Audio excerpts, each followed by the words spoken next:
I was so excited for our first cruise, but had no clue what to do. Now, a couple of years in, we're going to share with you the biggest tips that we use so you can have a stress-free cruise while you save time and money. Ready? Let's go. The first thing I would tell anybody to do is to book immediately.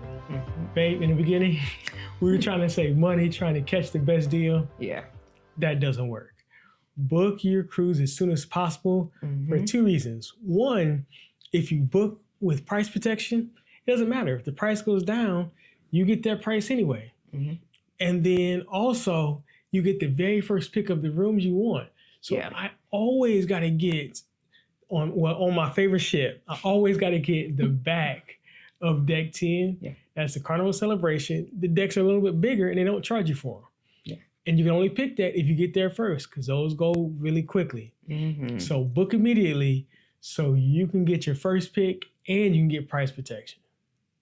So next, watch YouTube. If you don't know what to do, there is a plethora of videos that you can watch to help prepare for your first cruise. That's what we did. Yeah. We just watched as many videos as we could to just understand what to do and what to expect. So there are going to be 4 bonus tips that we're going to share with you at the end. So stick around. Yeah. All right. Number 3, join the Facebook group. So I always recommend this. And I didn't realize this until I think my 3rd sailing. And what you can do is they have like activities to do like slot pools. They have shot glass exchanges, and they have like gift exchanges and meetups and bar crawls. It sounds corny. I'm gonna tell you, it's one of the most fun things you do on the ship. Just to have a group of people that you already know, and you can already just get into the groove of having your cruise fun as soon as you get on board. Join the Facebook group. What you want to do is type in your ship and your sailing date, and it'll pop up. One of the next one we're going on is our group cruise, the Carnival Celebration, August 3rd. I think it's August 3rd. So I would type in Carnival Celebration, August 3rd, 2025, and it's going to pop right up. And you can join that group and meet some new future friends. Number 4 on your Carnival cruise, buy travel insurance. I'm not saying you got to buy Carnival's travel insurance. There's third parties as well. Buy something to protect yourself. There is nothing worse than getting on the ship and needing travel insurance and you don't have it. Like one of the things that happened for us is on our May cruise last year, they broke our luggage. So we were happy, getting excited. Our luggage got delivered to our room. Zipper broke. I was upset. I was upset because it was a new piece of luggage. And so we got off the ship on Sunday. We filed a claim that night. By Wednesday, we had a deposit in our bank account from the insurance company paying us for the luggage that Carnival broke. Get travel insurance. Absolutely. All right, y'all. Number 5.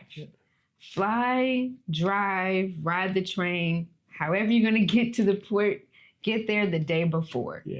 You never know what is going to happen, whether it's going to be flight delays, traffic. You never know. So to remove that stress, get there the day before. So that way on cruise day, all you got to do is wake up, get dressed, and head to the port. Here's something else. Pre-buy as much as possible before you get on your Carnival cruise. Because you want to make it as close to all-inclusive as possible. There is nothing like getting on the cruise and not have to worry about spending any money and just having fun. Because me personally, babe, I know you know that my wallet gets tight from time to time. That when I start spending money, I get angry. I don't even know what I'm spending it on. Every time I spend money, I get angry. I don't like giving my money away. So we want to have a good time on my cruise, so I buy everything beforehand. It's like the excursions, the specialty dining, Wi-Fi. As much as I can, I pay for it before. One, I can budget it along the way, and then I don't have to worry about spending extra money on a cruise. I can throw my wallet in the safe and act like it don't exist for that whole week. Pre-buy everything. So number 7 is when it really gets exciting for my cruise. So I start getting excited, rubbing my hands together, like, ooh, because this is check-in day. That's when I actually feel like it's real. Like, I got only 2 weeks left till I'm actually having fun. It goes by in a heartbeat. Well, we know that I don't get no work done in those 2 weeks. I'm no good to the world because I'm about to go on a cruise. But that's when you can check in. You get to pick your boarding time to get on the ship. You get to, what else? Oh, you give them the documents that you're going to get on the ship with. You tell them who your emergency contact is. And then you tell Carnival how you'll pay for the incidentals on the ship if anything happens. And once I do that, oh man, it starts feeling good. As a matter of fact, every single midnight on the 14th day, we're up. Yeah, clockwork. I'm going to be up till midnight that day so I can check in immediately as soon as it comes open. And make sure that I'm up. Yes. Yeah, you're going to be up. Love you. All right. And then number 8 is do not overpack. Yeah. All of us do it. Yeah, it's a work in progress. Yeah. I'm telling y'all this. I still do it too sometimes. On our last cruise, we packed, I think 11 outfits and 8 of them came, not 8, I'm sorry, 4 of them. 3 or 4 of them. You was just dirty. Yeah. You call me the dirty boy. 4 of them came back clean. Like, because I never wore them, because I just didn't need that many clothes. So don't overpack. Save yourself some luggage, carrying it on the airport. So the next one is number 9, which is water shoes. Now, you want to wear water shoes. We always recommend getting ones that have the hard bottoms. Yeah. Now, for us, we use them multiple ways. Mainly, those are my shoes that I wear on the cruise. Yeah. They're easily slide on. They're comfortable. I can just keep it moving. But of course, when you go on the beach, when you go to your water excursions or any excursion, those are going to make sure that you have what you need to protect your feet. Yeah. And it's a multi-use, so it also saves space. Yeah. Because I definitely wear those on Elegant Night, the clean ones still. Yeah, not the ones that have been in the ocean water and smell like fish. Those are horrible. Yeah. But the clean ones I haven't worn yet, I will wear on Elegant Night. So the whole point is when you pack, to pack in a way that you can use things in multiple ways to cut down space and weight. Yep.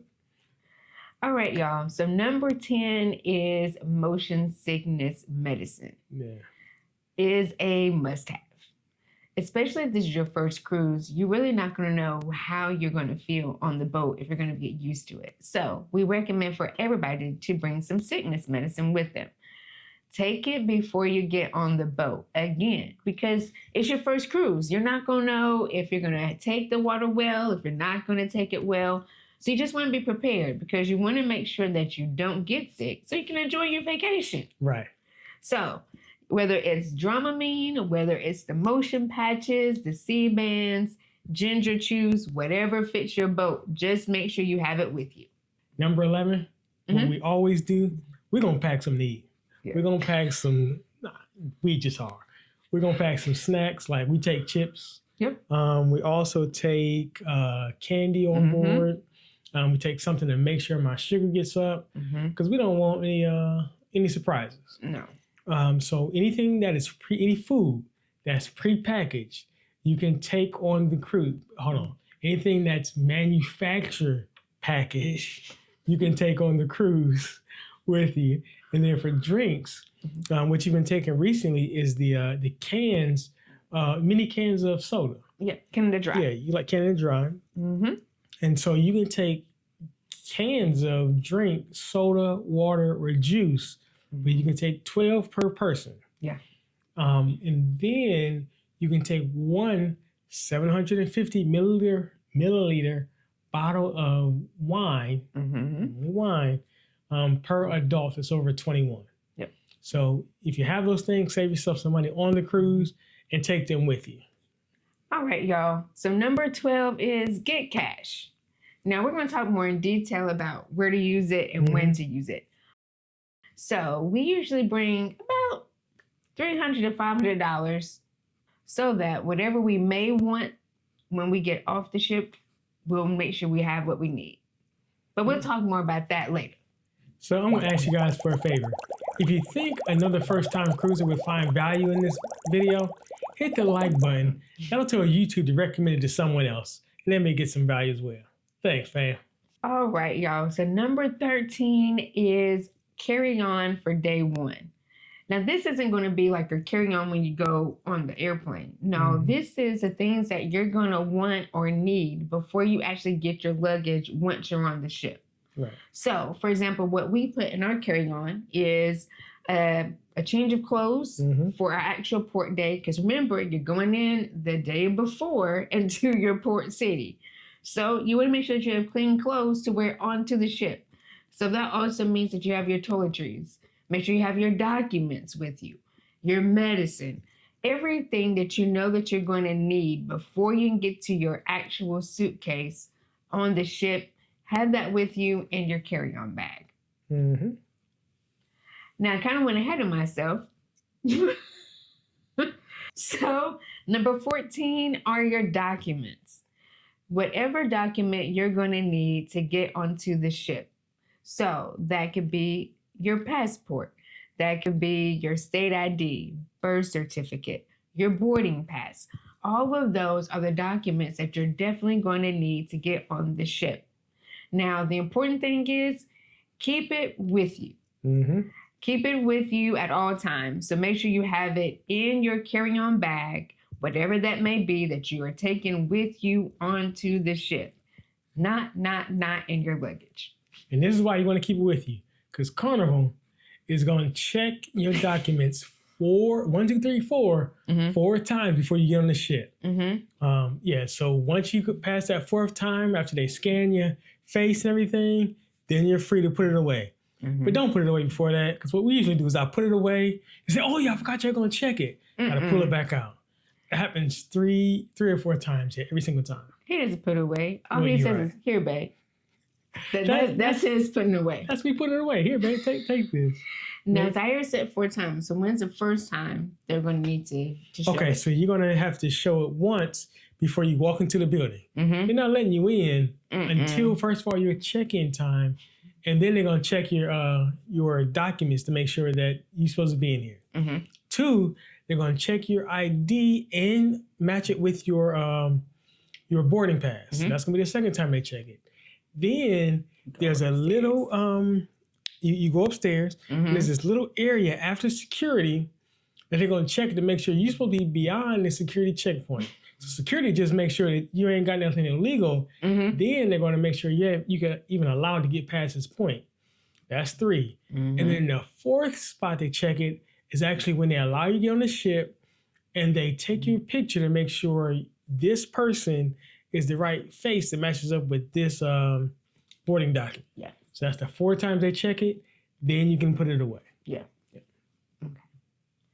Now, number 15 is leave for the port early. Again, y'all, you just never know what can happen between your hotel, Airbnb, wherever you're staying in the port. So just make sure that you leave yourself enough time to get there according to your boarding time. Right. So leave early. So number 16 is one that trips up first-time Carnival cruisers a lot. As a matter of fact, it tripped me up. That's tipping. And so this is going to be one of the places that $500 that you see that talked about earlier is going to come into play. So who you want to tip is the porters when you first get to the port. That's one of them. Because they don't work for Carnival. They work for the Port Authority, and they're the people that have your luggage when you don't realize where your luggage is. They got it for a couple hours before it actually gets to you. I tip these people because I want my luggage to arrive right. I don't want it to be thrown around. I don't want it to be messed up. I tip them folks. I give them $2 to $5 per bag, depending on how heavy it is. And so you're going to give that in cash. You can only give it in cash to those gentlemen there. Yeah. And then somewhere else that tipping hangs people up is when you go to bars. So you can tip at the bar, and you can tip that on your card, your sign and sell card, but tipping is going to be automatically included in your sign and sell card. When you get the receipt, There's going to be the price of the drink, taxes, and then there's a gratuity, 18% that's automatically in there. If they give you great service and you want to tip extra, you can do that. But know that it's already included if you don't want to. So that's another place that tipping hangs up first-time Carnival cruisers. Yeah, don't fall for that blank line. Yeah. And that's why they put that blank line there, because some people just don't realize, and they're not going to turn away free money. Right. Yeah. I did it. Yeah. Zaire was like, did you put a tip on there? I was like, I told y'all I get tight with my wallet when we spending money. I was like, yeah. Messed my day up for about a whole hour right there. Boo. Okay. Number 16 is do your muster station first. Yeah. As soon as you get on the ship, just go to the muster station. Go ahead, get it out the way so that for the rest of the trip, you can just enjoy your day. Don't be one of those people that they call your name. Don't do that. Yep. Don't hold up people leaving, because trust me, they will hold that ship until everyone is in their muster station. Get it out the way.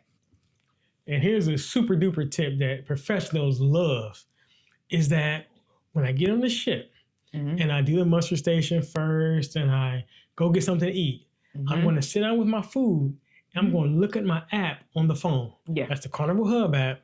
What's going to happen is all the events for the whole week are going to pop up. And then you can look at them and put a heart. You just touch the button and the heart lights up red. Put a heart next to the things you want to go to. Yeah. And what they're going to do is throughout the week, Carnival's going to remind you, hey, this event's happening in 5 minutes. Yeah. And so the ones that you say at the beginning of the week, I want to check this out, it tells you, hey, it's about to happen. Yeah. And so you don't miss out on an event you really wanted to do. What was it? 2 sailings ago, we missed one of our favorite shows because we didn't do that. Yeah. It's Minogue's, the magician on the celebration. Oh, we love him. We do. And we missed it because we forgot to heart it the first day we got on the ship. Yeah. So that's a super duper trick. Heart the ones you want to see before the fun starts. Yeah. All right. Tip number 19 is childcare. Yeah. Please, if you're traveling with kids and you have family with you, take advantage of Camp Ocean. Let the kids have their fun in their way while you have your fun. So on day 1, go down to Camp Ocean, register your kids, let them have a tour. You tour with them so they can see all the fun that they're going to have, and you can see who's going to be working with your kids and taking care of them while you're having fun. But do it day 1. Tip number 20 is store your luggage underneath their bed. So the cabin space is not that much space.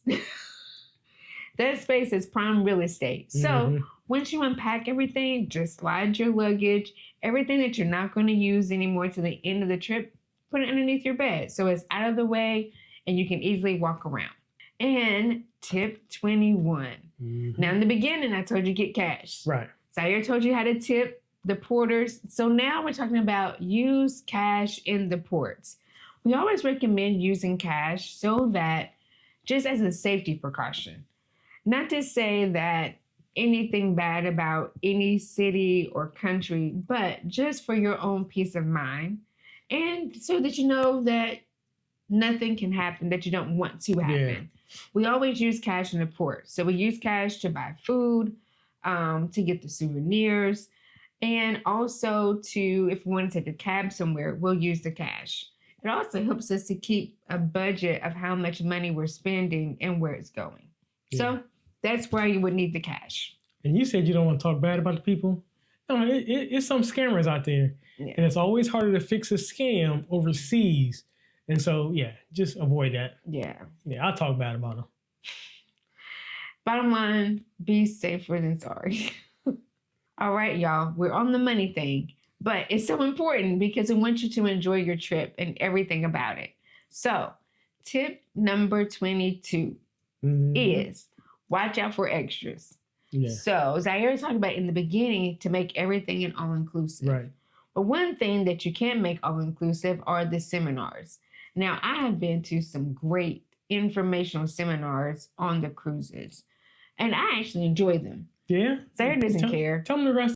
The thing is that it's just not information for information's sake. There we go. So this is the kicker, the extra. Is that, of course, they want you to buy the product or the service that they're talking about. So whether it's getting the massages, whether it's getting the inner soles, which I actually use. We still use them, yeah. That really was a good buy. But again, it was extra and it wasn't something that we had budgeted for. Right. But so just be aware that when you go to the informational seminars, you really are going to get some great information, but there's always going to be something at the end. And there's another way to get you. Don't drink that Carnival high-priced water in the room. Just don't do it. Go down and get you a tumbler. We always take a tumbler with us. Yeah. Because first of all, the cup's about this big, so I can't do nothing with that. Take a tumbler with you and fill that up with water. Don't drink that high-priced water in that room. It's like $5 or $6 for a liter. Yeah. In the middle of the night, start looking good, start calling your name. That's why you get your tumbler full before. And then the next one is that Carnival does an exquisite job. I mean, hands down, they're the best at the included food on the ship. Yeah. But something else that people don't know is that they have 3 special menus that are on their standard. They have a vegan menu, they have a vegetarian menu, and they have a gluten-free menu that are just standard. But then on top of that, they have the special menus. So for me personally, I can never eat off of a buffet, and I have certain health concerns, like with my transplant, that I have to follow. Yeah. And so if I have any special requests, I just tell them. I can tell them beforehand. I can even go when I'm on the ship. Yeah. And the chef will do a great job making sure the needs that I need are taken care of. Yeah. So yeah, we'll look out for the special menus. And if you don't see something, ask somebody and they can take care of it for you. Yeah. Don't be afraid to ask. Yeah. And that's something that first-time cruisers just don't realize that they get to do. All right, y'all. So thank you for sticking around. And now we're at the 4 bonus tips that we told you about in the beginning. So this is something that you're doing for the first time. And there is nothing like doing something for the first time and having a friend with you to do it with you. Yeah. It's just something about having a friend makes me stronger. And that's what a travel agent is. There's somebody that's been there before, that's done it before, that can walk with you along this path. And what is it like to not have to walk through something scary by yourself? What's the value of doing it with somebody that knows exactly where to tell you not to fall in that pit? Yeah. So that's what a travel agent does for you. That they walk along the path with you to get it done. So use a travel agent. And then something else is the cabin, the room locations are essential. And so it's going to be really important that you pick the right cabin and room location. For me, I don't want anything high. So I'm definitely gonna get a balcony because I'm claustrophobic. But then on top of that, on my last cruise, I think this was last November. On a cruise last November, I went to visit my mom in her room. And she was on the 17th floor. I looked at that balcony and said, I got dizzy, couldn't do it. I would never get a balcony that high up. I just can't. But you wouldn't know that until you know you and know your ship. Like something I do for my clients is the first place I look is that deck I was telling you about, deck 10 in the back, because they just get a better balcony, give them a better experience. And so the room and the location that you pick is essential. It's crucial. And that's something else a travel agent can do for you. You can do it for yourself, but understand that just don't pick any old regular room. That's a bonus tip for you. Yeah. Now, the next tip is the drink package. We get a lot of questions about the drink package. So I just have a few questions that I always ask our clients to help them decide what's best for them. So the first one is, why do you need it? If you know that at home you really don't drink that much, then why would you really do something different once you're on vacation? The next one is it worth it? Because be mindful that most cruises, when one adult gets the drink package, all adults in the cabin have to get the drink package. And that is a price per day, per person, y'all. So is it really worth it? Because when you think about, you may have to drink up to 15 drinks to get your money's worth. and some of those days you're not going to be on the ship because you're going to be at the port, then you feel like you're going to catch up to get your money's worth. And now you're drinking more than you planned to or probably even wanted to. So is it really worth it? And then is it going to help you make good decisions? Because we've heard some stories when people start getting some good drinks and they're strong, some of them just don't make some good decisions, y'all. Right. So is it really worth it? Do you need it? Why do you need it? Is it worth it? Is it going to help you make some good choices? Now, of course, you're good and grown. So you can choose to do whatever you want to do. But just keep in mind, is it going to be worth some of the consequences that may come from it while you're on the ship and maybe even once you get off? Mm-hmm. Another bonus tip is to pack an extra week of medicine because you're not in control. You don't know what's going to happen. So there was a cruise down in Australia in March, and there was a hurricane that hit the coast of Australia while a cruise ship was just circling and had to wait 2 extra days. So what if you were on that ship and had 2 extra days without your life-saving medicines? I know I have to take some. If you have to take some as well, just have extra in case. You can just take them when you get back home if you don't need them. Yeah. But it's better to, like we said, to have them and not need them than to need them and not have them. Absolutely. Absolutely. And the last thing I want to say to you is I am so proud of you. Because most people that we know are watching your channel, usually older than 35. And so that tells me that you had 35 years to choose to take a cruise and you didn't. That means that you are stepping out of your comfort zone right now. And the key to life is you being outside of your comfort zone. Yeah. And you're doing something here that doesn't matter. It's just a vacation. But what if you take that same outside of your comfort zone mentality to work? What if you get out of your comfort zone and start getting a promotion? What if you take it to your relationship with your significant other? What if you get out of your comfort zone and it's the best year of your marriage, of your relationship you ever had? What if you do it with your children? And I don't know, but I am proud of you for taking this step and being outside of your comfort zone and doing something new. And so enjoy your cruise. Absolutely. And do something else outside of your comfort zone. And we will see you in our travels. So thank you for hanging out with us. We hope that you make the best of your cruise, your first time cruise, make some memories that will last a lifetime. Now, if you found this information informative and helpful, check out this next video about the hacks that can show you even more things to do. All right, y'all. Peace.